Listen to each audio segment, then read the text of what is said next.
Good afternoon all of you. आपण एकदा recap करून घेऊ काय पाहत आहेत. डिझाईन प्रॉब्लेम आणि या डिझाईन प्रॉब्लेम मध्ये आपल्याला 3 इनपुट्स दिलेले आहेत. त्याच्यामधलं पहिला इनपुट होता की centre to centre distance, brick वॉलची लेंथ 300 mm थिकनेस आणि लोड इम्पोज लोड हे दिलेलं आहे. आता या 3 याच्यावर आपल्याला पहिल्यांदा आपण काय करतोय की आपल्याला अननोन्स बघायचे असतात. ते अननोन्स कोणकोणते आहेत. डिझाईन आहे. डिझाईन म्हणजे अननोन पार्ट म्हणजे हा नेहमी लक्षात घ्यायचा की कॅल्क्युलेशन करायचं असतं आपल्याला. जसं आता इथे दिलेलं आहे वेगळे वेगळे कॅल्क्युलेशन्स आहेत त्याच्यामध्ये की जसं बी आहे width, effective depth, total depth, AST, grade of steel, grade of concrete. आणि हे पॅरामीटर्स आपल्याला IS 456 च्या क्लॉजेस प्रमाणे सॅटिस्फाय पण करणे आहेत. तर हे म्हणजे हा पार्ट म्हणजे झाला डिझाईन. आणि आता याच्यामध्ये आपण मागच्या लेक्चरमध्ये बघितलं होतं की FE 415 आपण अज्युम केला होता grade of steel, M20 assume केला होता ग्रेड ऑफ कॉन्क्रीट. आपल्याला माहिती आहे की ग्रेड ऑफ कॉन्क्रीट जर समजा माइल्ड एक्सपोजर कंडिशन असेल तर मिनिमम ग्रेड ऑफ कॉन्क्रीट कोणता आहे तर M20 हा आहे मिनिमम ग्रेड ऑफ कॉन्क्रीट.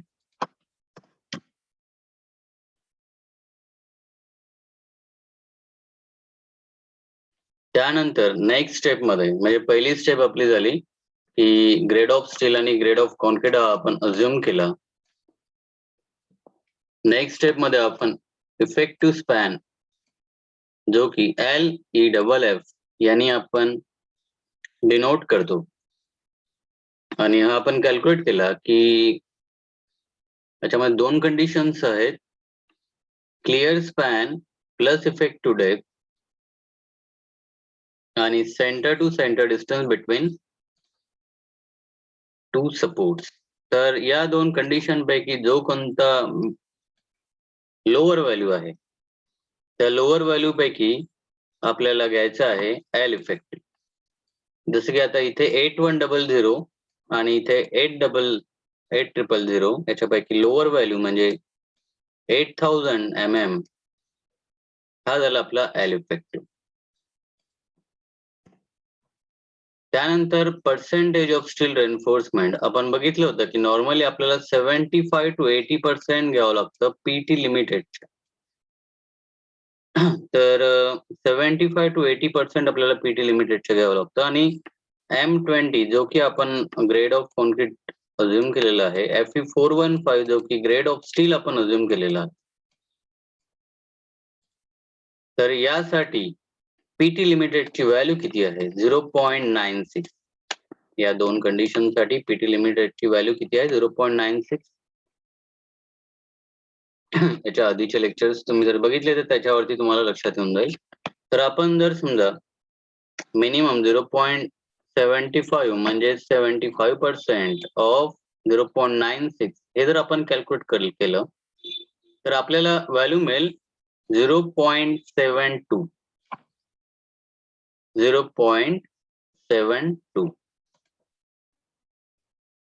तर असे आपले जसं आता याच्या आधीचा grade of steel, grade of concrete assume करणे म्हणजे पहिला स्टेप, इफेक्टिव्ह स्पॅन कॅल्क्युलेट करणं म्हणजे सेकंड स्टेप आणि पर्सेंटेज ऑफ स्टील रेन्फोर्समेंट हे कॅल्क्युलेट करणं म्हणजे थर्ड स्टेप. या 3 स्टेप्स झाल्यानंतर आता आपल्याला कॅल्क्युलेट करायचं आहे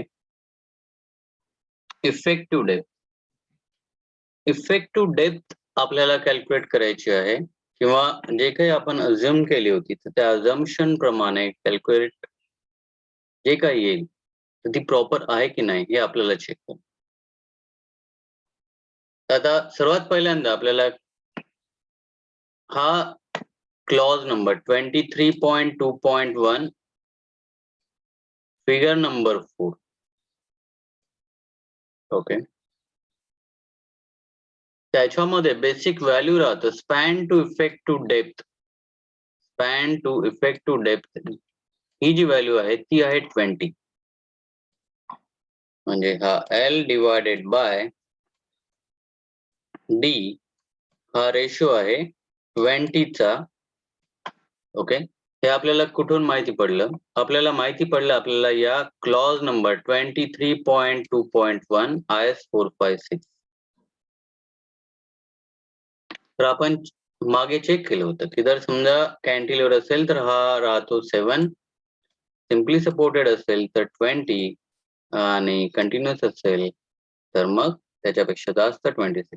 तर हा L/D हा सिम्पली सपोर्टेड असल्यामुळे सिम्पली सपोर्टेड SS आपण मागच्या प्रॉब्लेम मध्ये बघितलं होतं. सिम्पली सपोर्टेड म्हणजे काय? कॅन्टिलिव्हर म्हणजे काय? कंटिन्युअस म्हणजे काय?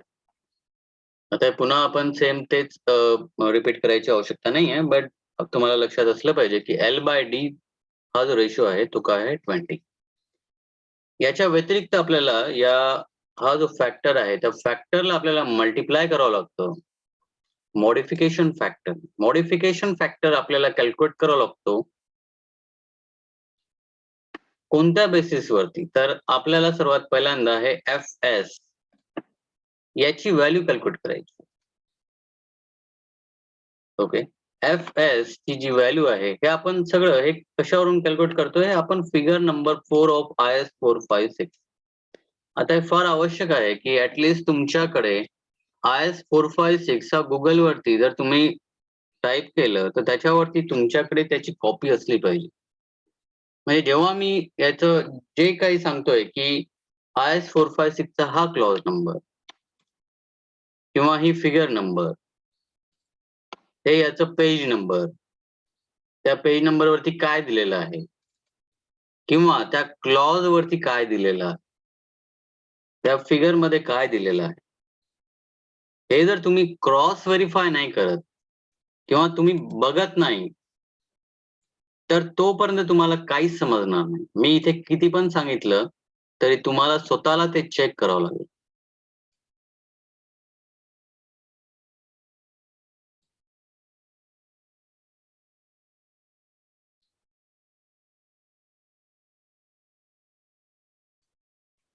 Figure number 4. सो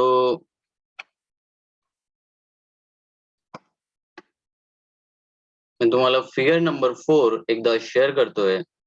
IS 456 तुमच्याकडे पण त्याची जर कॉपी असेल, सॉफ्ट कॉपी, तो सॉफ्ट कॉपी एक बार आप देखिए पेज नंबर 38 पे। जैसे ही मैं अभी ये शेयर करता हूँ, पेज नंबर 38 यहाँ पे आपको दिखाई देगी कि ये है modification factor for tension reinforcement. उसमें जो FS की वैल्यू है वो है 0.58 FY into area of cross section of steel required divided by area of cross section of steel provided।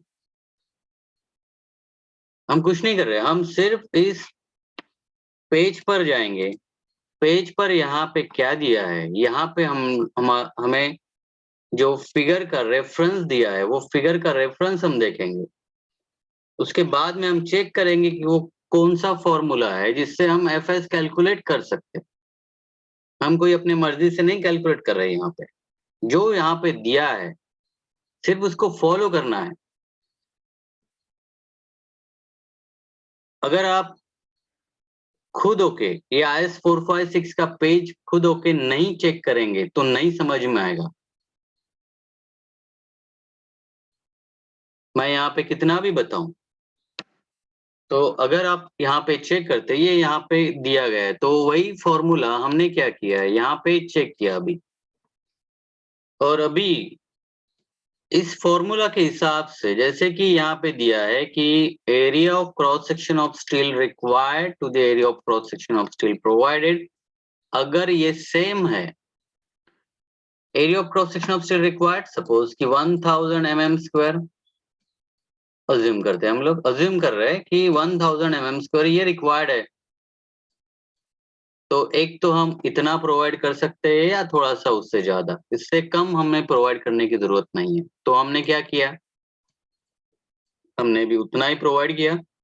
तो 1000 mm स्क्वायर का रिक्वायर्ड है तो हमने प्रोवाइड कर दिया 1000 mm स्क्वायर। ओके फाइन, ये AST क्या हो गया, इक्वल हो गया, ये AST इक्वल हो गया, तो मतलब ये इसकी जरूरत नहीं है हमारे अब इक्वेशन में, ये हो गया।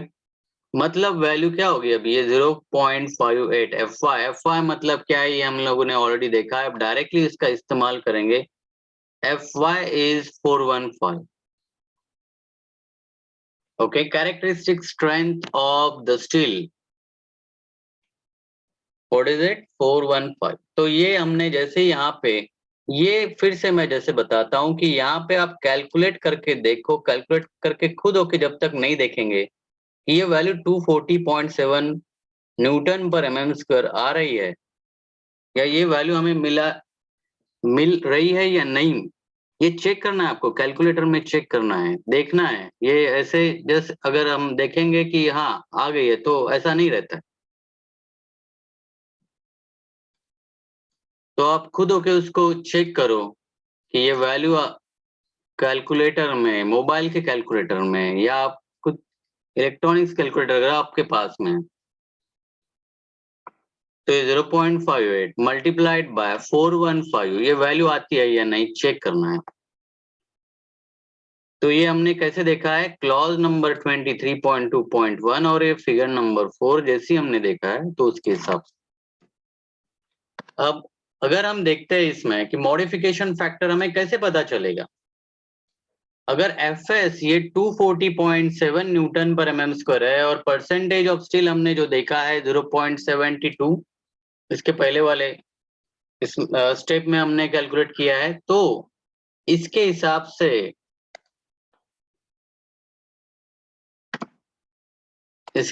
से अगर हम फिगर नंबर चेक करते हैं, यहाँ पे देखिए, यहाँ पे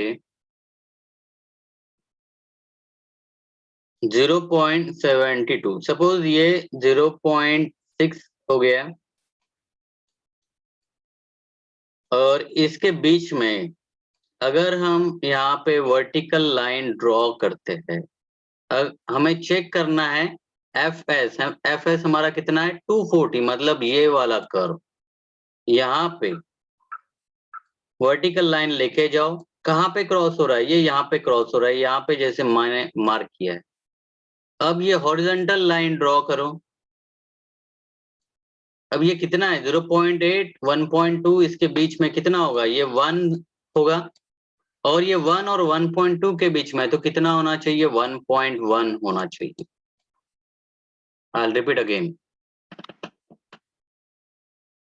परसेंटेज ऑफ टेंशन रेनफोर्समेंट हमने ऑलरेडी कैलकुलेट किया, कितना है 0.72, ये 0.6 ये वाली लाइन, इसके बीच में 0.75 अप्रोक्सीमेटली लेके चलो, 0.6 हो गया, 0.8 इसके बीच में जस्ट यहाँ पे होगा।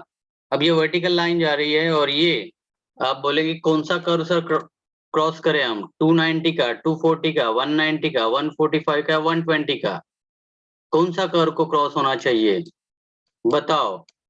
ये होना चाहिए FS, ये जो इक्वेशन है इसके हिसाब से इक्वेशन को सॉल्व करो। सॉल्व किया हमने, कितना मिला है 240 का कर्व मिला है हमें।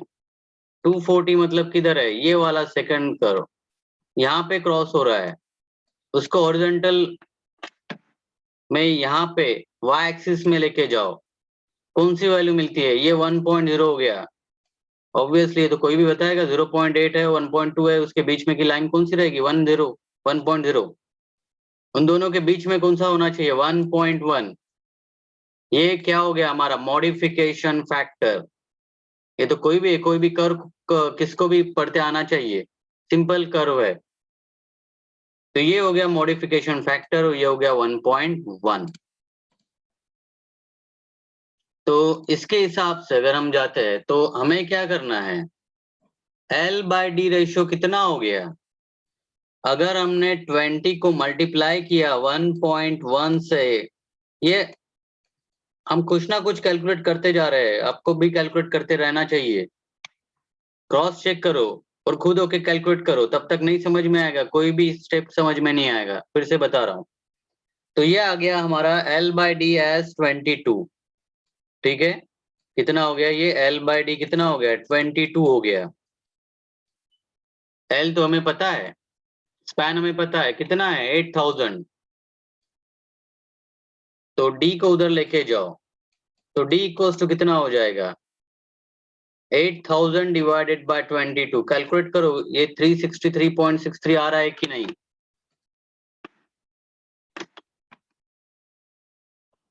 चेक करो यहाँ पे।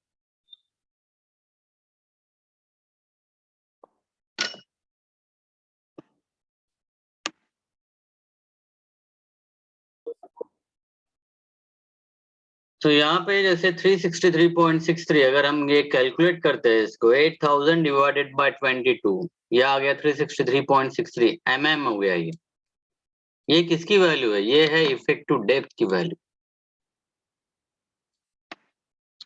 तो अभी हम इसको राउंड अप कर सकते हैं, 363.63 है तो उसको थोड़ा सा बढ़ा लो, 365 कर लो। इसको लगता है नहीं सर मुझे 370 करना है, चलेगा, कोई प्रॉब्लम नहीं। सर मैं 350 कर सकता हूँ क्या? नहीं कर सकते। 360 कर सकते हैं क्या? बहुत अगर कुछ भी, अगर आपको लगता है राउंड डाउन करना है, मतलब उससे कम करना है, तो उसकी पॉसिबिलिटी नहीं है इसमें। हमेशा इसको क्या करना है? थोड़ा सा बढ़ाना है, 365 mm।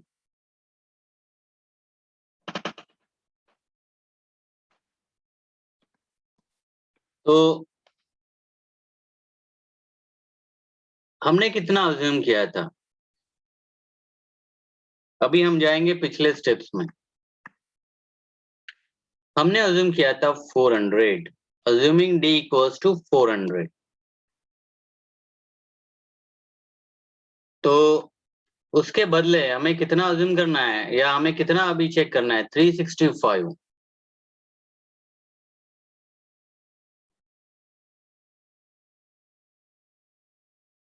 तो 7700 प्लस 365 और 8000 mm, इन दोनों के बीच में, मतलब यहाँ पे जैसे हमने कैलकुलेट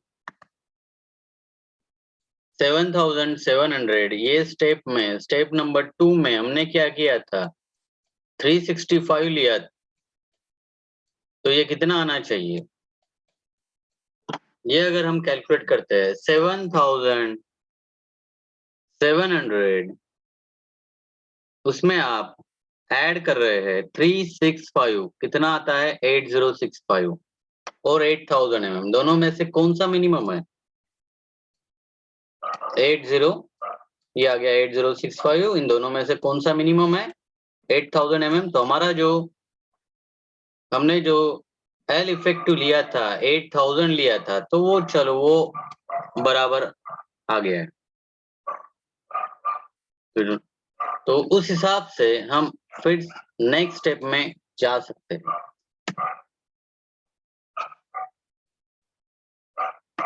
तो हमारे पास में इफेक्टिव डेप्थ कितना आ गया? 365 mm। इफेक्टिव डेप्थ मतलब क्या, ये फिर से बता देता हूँ। इफेक्टिव डेप्थ मतलब ये हो गया बीम, ये हो गया उसका रेनफोर्समेंट बॉटम में, ये हो गया टॉप में। टॉप फाइबर से लेके अगर हम बॉटम रेनफोर्समेंट का सेंटर लाइन ड्रॉ करते हैं, ये हो गया डी।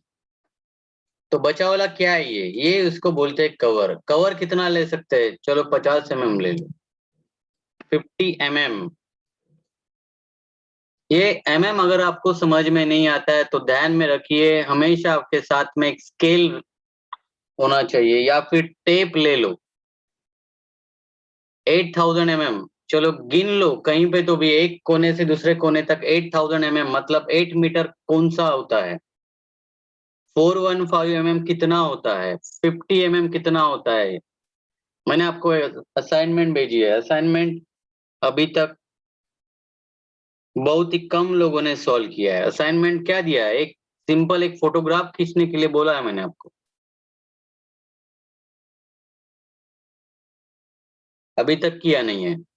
अगर ये आप लोग नहीं करेंगे तो कैसा होगा, कैसे समझ में आने वाला है? तो 365 प्लस 50 ये हो गया कवर, और इसको अगर हम ऐड करते हैं तो ये आता है 415 mm। ये छोटे छोटे कैलकुलेशन आपको खुद होके करना पड़ेगा। तो ये हो गया कैपिटल डी। कैपिटल डी मतलब ये टॉप फाइबर से लेके बॉटम फाइबर तक, टॉप फाइबर से लेके बॉटम फाइबर तक ये आ गया हमारा टोटल डी। ओवरऑल डेप्थ हम जिसको बोलते हैं 415 mm। तो हमने क्या किया है अभी तक? हमने क्या किया है कि सबसे पहले ग्रेड ऑफ स्टील और ग्रेड ऑफ कॉन्क्रीट अज्यूम किया, इफेक्टिव स्पैन हमने कैलकुलेट किया, परसेंटेज ऑफ स्टील रेनफोर्समेंट ये हमने कैलकुलेट किया, उसके ऊपर से हमने इफेक्टिव डेप्थ को कैलकुलेट किया और टोटल डेप्थ को कैलकुलेट किया, जो कि 415। हमने कितना अज्यूम किया था? विड्थ, हमने विड्थ जो है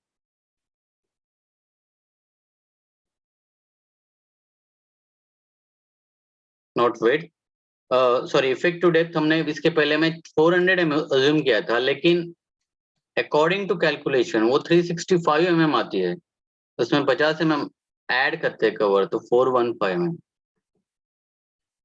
so now next step, step number ये 3 हो गया, परसेंटेज ऑफ स्टील रेनफोर्समेंट, ये इफेक्टिव डेप्थ मतलब स्टेप नंबर 4, और ये अभी विड्थ ऑफ द बीम इसको ले लो स्टेप नंबर 5।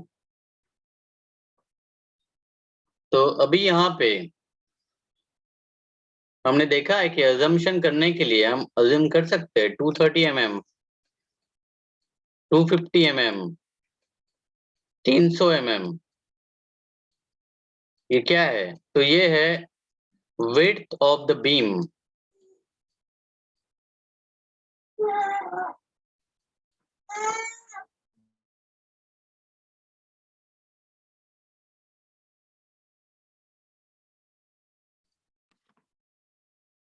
230 mm से लेके 300 mm, मोस्ट जनरलाइज्ड जिसमें हम विड्थ अज्यूम करते हैं, यहाँ पे हम अज्यूम करेंगे 250 mm। अगर 250 mm ये विड्थ है और कैपिटल डी हमारे पास में 415, तो बी बाय डी कैलकुलेट करो इसको, 250 डिवाइडेड बाय 415 कितना आएगा? कैलकुलेट करके देखो, ये 0.6024 आता है कि नहीं आता है?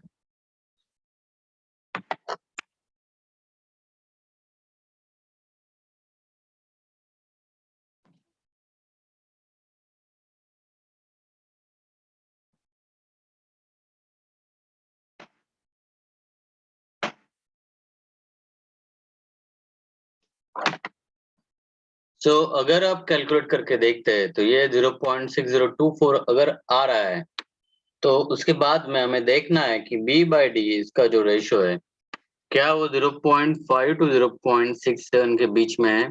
तो यस, ये एक्सेप्टेबल है। अगर ये रेशियो में नहीं होता है तो हमें क्या करना है? विड्थ ऑफ द बीम हम उसके हिसाब से उसको या तो फिर 230 करते हैं या तो फिर 300 mm करते हैं। ओके, तो ये हो गया हमारा स्टेप नंबर 5, जिसमें हमने क्या अज्यूम किया, विड्थ ऑफ द बीम, और हमने चेक किया वो एक्सेप्टेबल लिमिट में है कि नहीं। एक्सेप्टेबल लिमिट क्या है, 0.5 एंड 0.67, इन दोनों के बीच में आना चाहिए। कैपिटल डी हमने लास्ट स्टेप में कैलकुलेट किया है, स्मॉल डी प्लस कवर। अब ये कैपिटल डी अगर आ गया है तो उसके ऊपर से हम विड्थ ऑफ द बीम को अज्यूम किए। अब यहां से स्टेप नंबर 6, अब यहां से लोड कैलकुलेशन चालू हो गया है। डेड लोड, डिजाइन लोड और bending moment. Dead load, design load and bending moment. अब रेनफोर्स कंक्रीट का यूनिट वेट या उसकी डेंसिटी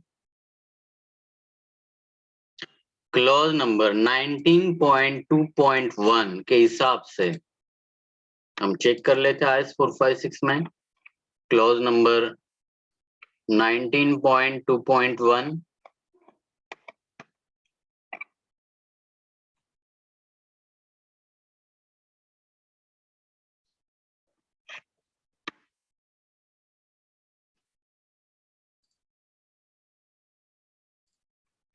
तो अगर आपके पास में IS कोड है,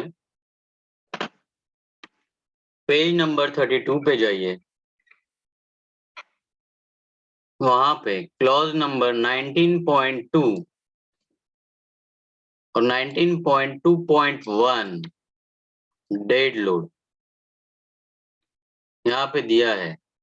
unit weight of plane concrete and RCC, अगर प्लेन कंक्रीट है तो 24 किलो न्यूटन पर मीटर क्यूब लो, और आरसीसी अगर है तो 25 किलो न्यूटन पर मीटर क्यूब लो। ये हमें ऑलरेडी कहाँ पे मिला है, ये IS कोड में मिला है। तो जो भी कुछ IS कोड में दिया है वो एज इट इज हमें फॉलो करना है, वो रूल्स एंड रेगुलेशंस है आरसीसी के लिए। तो जिस तरह से हम देखे अभी यहाँ पे आरसीसी रेनफोर्स कंक्रीट, क्या डिफरेंस है रेनफोर्स कंक्रीट और प्लेन कंक्रीट में। अगर यहाँ पे सिर्फ कंक्रीट है, कोई भी स्टील नहीं है, यहाँ पे रेनफोर्समेंट नहीं है, तो ये हो गया प्लेन कंक्रीट। लेकिन अगर आप वहां पे रेनफोर्समेंट बार, ये रेनफोर्समेंट बार अगर आप वहां पे यूज कर रहे हैं, ये हो गया आपका आरसीसी। ये क्या हो गया, पीसीसी प्लेन सीमेंट कंक्रीट, ये हो गया आरसीसी रेनफोर्स सीमेंट कंक्रीट।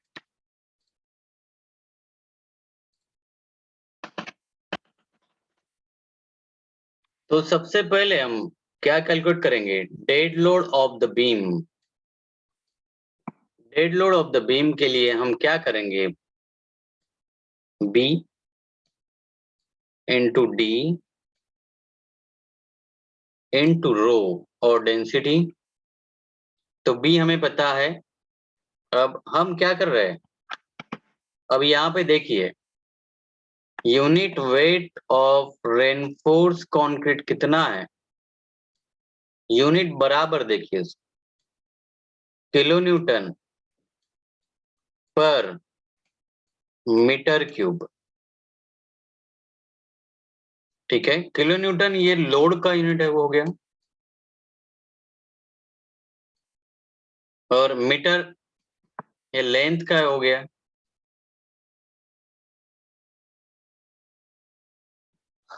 इसके पहले हमने जो कैलकुलेशन किया है, जैसे कि यहाँ पे 250 mm है, 415 mm है, 250 mm, 415 mm,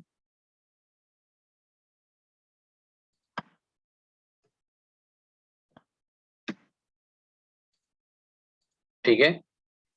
small b into depth, capital D into density.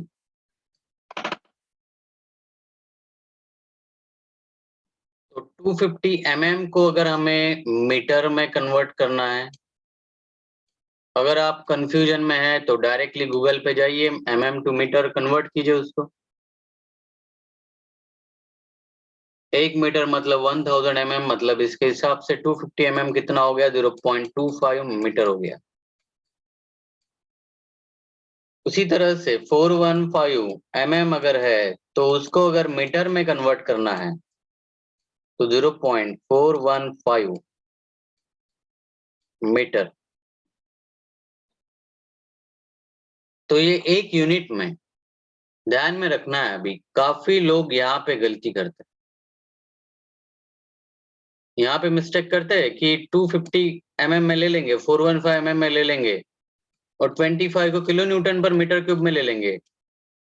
ये तो बहुत कॉमन सेंस की बात है कि हमें जो भी कुछ चीजें लेनी है एक यूनिट में लेना है, एक तो मीटर में लो या तो फिर mm में लो। अगर आप 250 मल्टीप्लाइड बाय 415 और मल्टीप्लाइड बाय 25 करो, इतना बड़ा डेड लोड हो जाएगा कि उसमें आप कम से कम 5-10 स्टोरी वहां पे आप बिल्डिंग आप खड़ी कर सकते हो।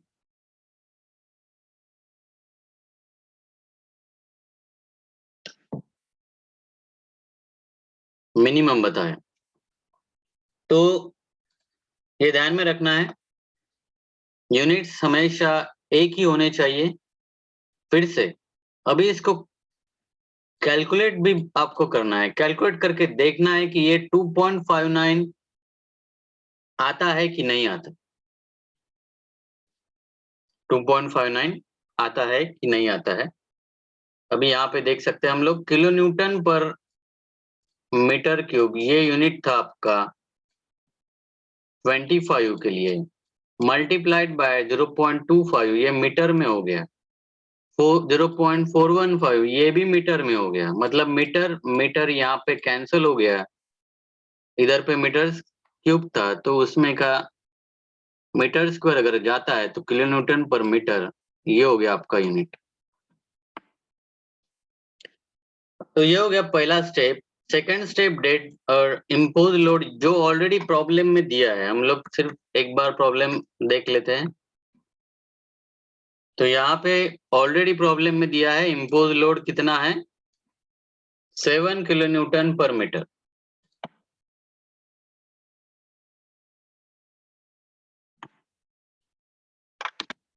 तो अगर हम इसे ऐड करते हैं 2.59 प्लस 7, ये कितना हो जाएगा? 9.59 किलो न्यूटन पर मीटर। ये हो गया टोटल लोड। ये क्या हो गया? Total load. टोटल लोड हमेशा dead load plus impose load, इसको ऐड करने के बाद में जितना आएगा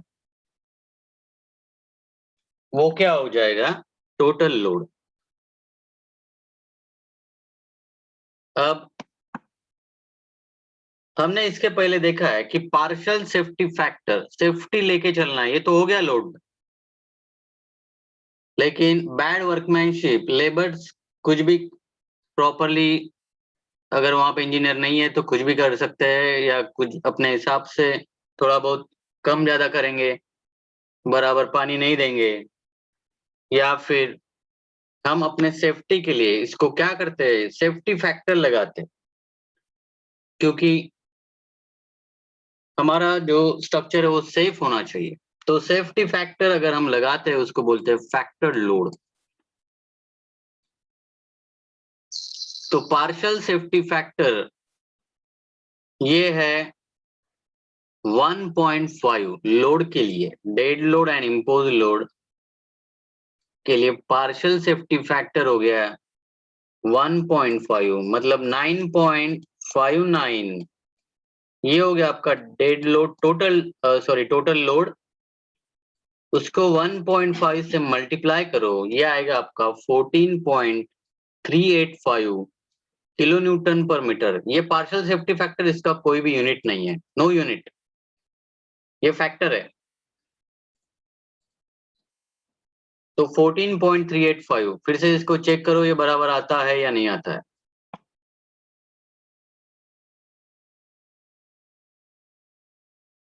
और लास्ट में हमें कैलकुलेट करना है factored bending moment.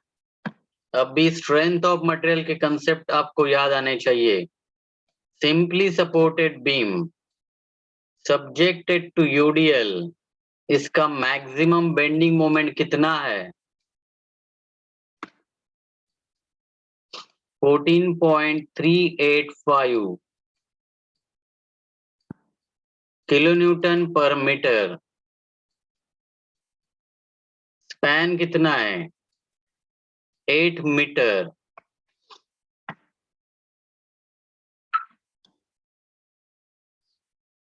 Okay, so 14.385